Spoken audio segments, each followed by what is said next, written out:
For more on this story, we are joined by Steven Rood. He is a visiting fellow at Australia National University. And Steven, what do you make of Duterte's comments basically saying that he'll defend his soldiers even if they commit rape? Is this sort of him giving carte blanche to the military?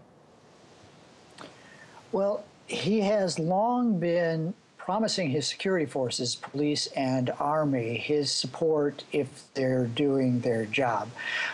At the same time, he and the army hierarchy have made it clear that they want to avoid human rights violations and community destruction. So this is more of his joking way of speaking rather than any particular substantive policy. I think he understands that he needs to treat the community with kid gloves in going after these insurgents. The bodies of 16 civilians killed by militants were found in Marawi. Do you expect the death toll to continue to increase? Unfortunately, I do. The military has not been able to go into all places where the Maute brothers were and their companions. So I'm afraid that as the military continues to clear the town, they will indeed encounter more casualties. So what about the operations? Do you see martial law continuing there?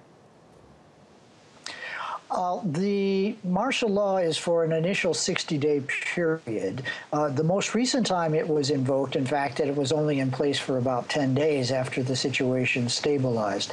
But I expect the president to continue because the insurgency that he's talking about is not just in Marawi City, but is elsewhere in the islands, particularly the Abu Sayyaf being out in the Sulu archipelago. So I think he will keep it for the full 60 days. Beyond that, he needs an act of Congress to allow him to continue, and that seems a little more doubtful. And Steven, what about these reports that child soldiers are being used by militants? How concerning is this to you?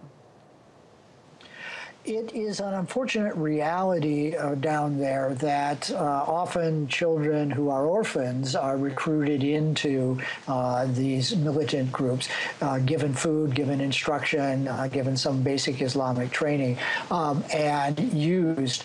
They do not, in this instance, the Daesh, don't think of it as child soldiers. They just think of it as giving a young man his opportunity to become a mujahideen. Steven Rood, some deep insight for us. Thank you.